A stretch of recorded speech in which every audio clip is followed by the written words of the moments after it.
اعوذ باللہ من الشیطان الرجیم بسم اللہ الرحمن الرحیم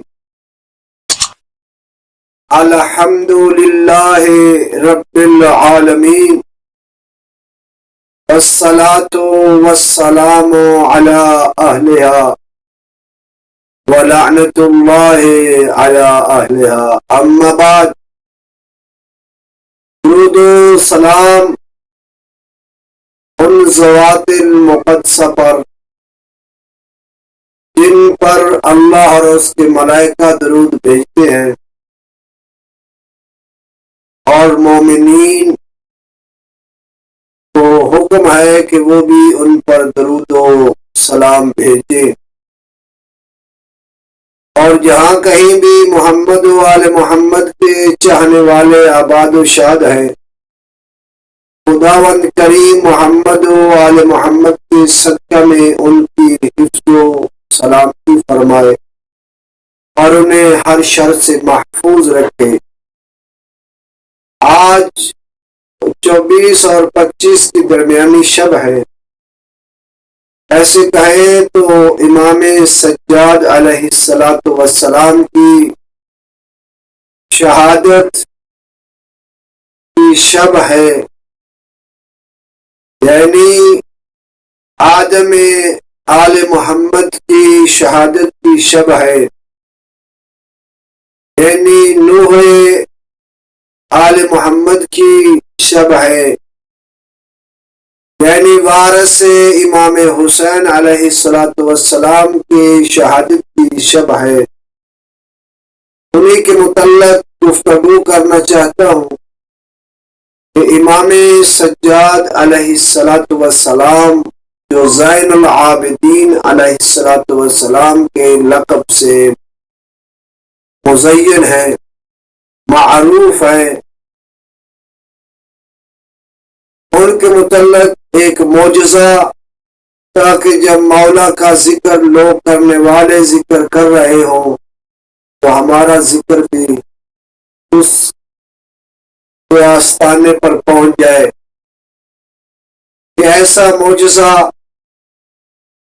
کہ امام کے پاس مہمان کا آنا اور ملائکہ کی اس کی روح کو قبض کرنا، قبل مولا کی زیارت کرے، تو امام نے اس اسرائیل کو حکم دینا کہ اسے زندہ کرو، میں نے اس کی 30 سال زندگی بڑھا دی ہے۔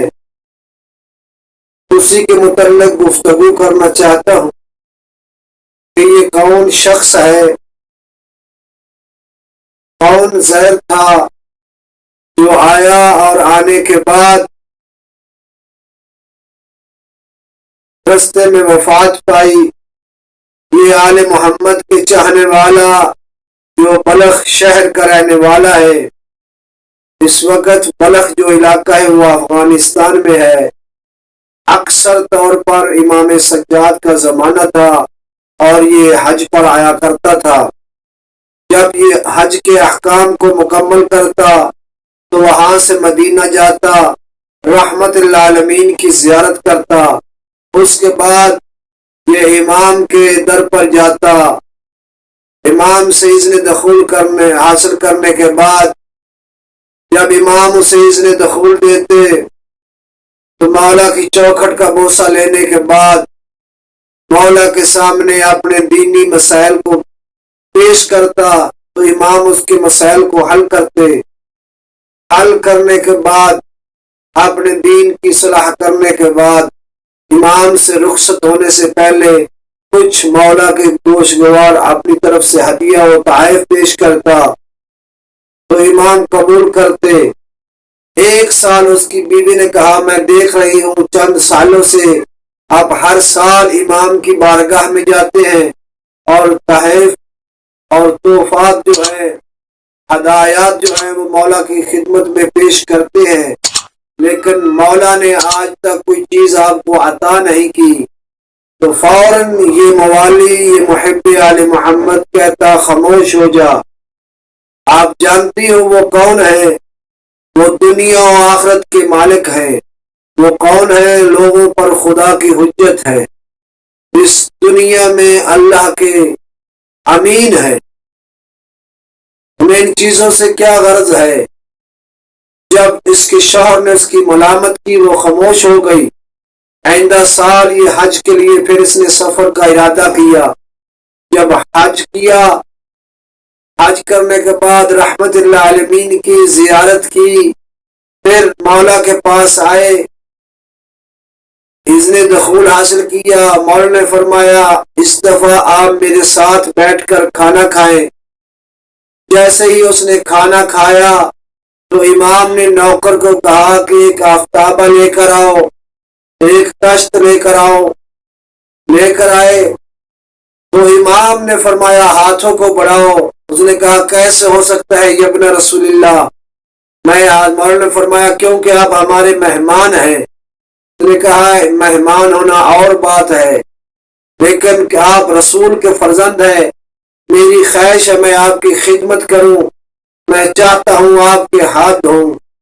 تو امام نے فرمایا ٹھیک ہے، اگر آپ کی یہ خواہش ہے تو میں آپ کی آرزو کو پورا کرتا ہوں۔ آج تمہیں وہ چیز عطا کروں گا جس سے آپ کی آنکھیں جو ہیں وہ ٹھنڈی ہو جائیں گی۔ جیسے ہی اس نے پانی ڈالا تو تشت جو تھا اس کا تیسرا حصہ پانی سے بھر چکا۔ تو امام نے فرمایا دیکھو اس کی میں کیا ہے؟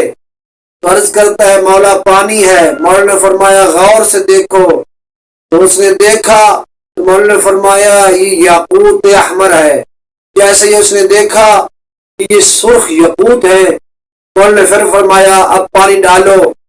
پھر جب پانی ٹب جو تھا وہ تشت جو تھا وہ دو حصے پر ہوا۔ تو امام نے پوچھا بتاؤ اب کیا ہے؟ اس نے کہا مولا پانی ہے۔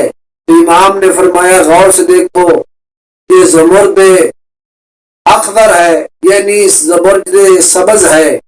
اس نے دیکھا وہ زبرجد سبز تھا۔ پھر مولا نے فرمایا میرے ہاتھوں پہ پانی ڈالو۔ جیسے تشت جو تھا وہ پر ہوا تو امام نے فرمایا اب دیکھو کیا ہے؟ عرض کرتا ہے مولا پانی۔ مولا نے فرمایا نہیں یہ دور ابیض ہے۔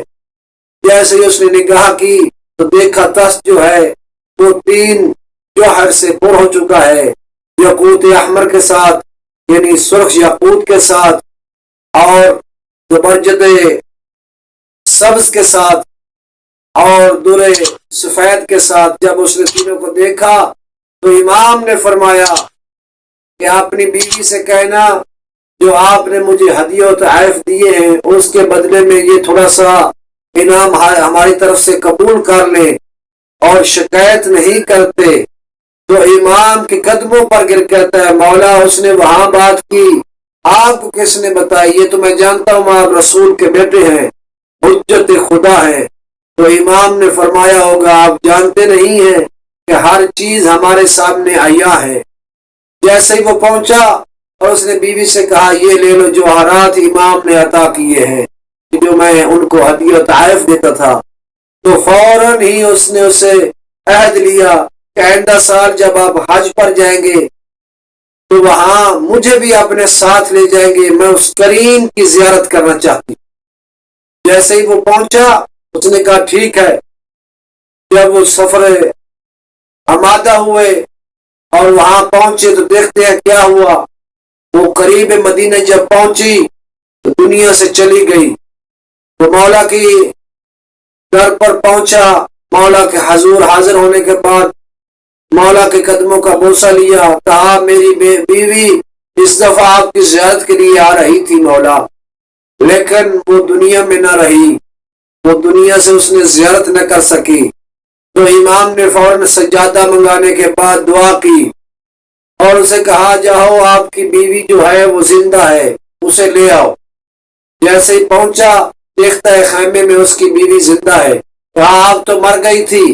کہا جب اسرائیل میں روح قبض کر چکا تھا تو ایک نوجوان آیا اس کے پاس اور اس نے اسے حکم دیا، اس کی اس طرح مواصفات تھی، اس نے صفات بیان کی۔ تو یہ شخص کہہ رہا تھا جو شیعہ محمد وآل محمد تھا، یہ تو امام سجاد کی مواصفات ہے۔ اس نے کہا کہ میں نے اس کی 30 سال زندگی بڑھا دی ہے، اس کا روح قبض واپس کرو۔ جیسے ہی اس نے واپس کیا، میں آپ کے سامنے زندہ ہوں، تو مولا کی کچہری میں جب پہنچے تو جیسے اس نے دیکھا، اس نے کہا واللہ واللہ واللہ، 3 دفعہ اللہ کی قسم اٹھانے کے بعد کہتی ہے یہی وہ شخص تھا جس کے سامنے اسرائیل جو تھا وہ اس کے امر کا مطیع تھا، اور امام کہتے ہی اسے ہیں جس کی پوری کائنات پر ہر چیز جو ہے، جو ہر مخلوق ہے، وہ اس کی مطیع و فرما بردار ہو۔ اور اللہ تعالی ہمیں امام زمانہ کے مطیع و فرما بردار ہونے کی توفیق عطا فرمائے، مولا کے ظہور میں تعجیل فرمائے۔ والحمد للہ رب العالمین۔